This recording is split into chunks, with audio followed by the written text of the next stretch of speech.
Be back with you. Here we go. He's good. Okay, you're on, Josh. All right. I want to talk briefly about a passage we're probably all familiar with. That's Philippians 4:13. You probably don't have to turn to it. It's, I can do all things through him who strengthens me. I think often this passage is misused, though. It's often used for it with the idea of, I can do what I'm setting my mind to because Jesus is giving me the power to do it. You hear it quoted by athletes and businessmen in that context, and I think that's a bit off. So I want to put some context behind it. This is Paul writing from prison to the Philippians. The Philippians had just sent him a gift in prison, and he's thanking them, saying, thank you for giving me this gift, and thank you for being concerned for my well-being. But he also tells them, you don't have to be concerned for me because Jesus is my strength.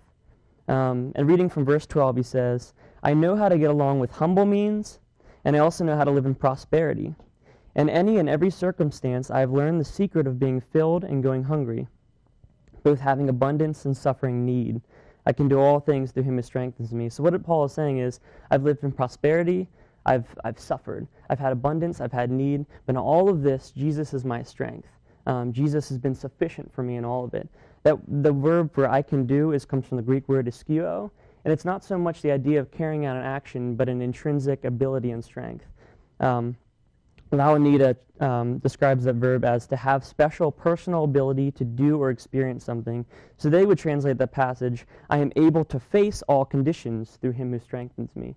So when we read this passage, we're not so much getting the idea of, I can do what I want to accomplish because Jesus is giving me power to do it, but it's more so whatever comes my way, whatever trial I face, Jesus is the foundation and he's sufficient in this trial.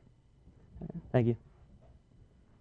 Okay, Josh had some very good thoughts there that you shared with us.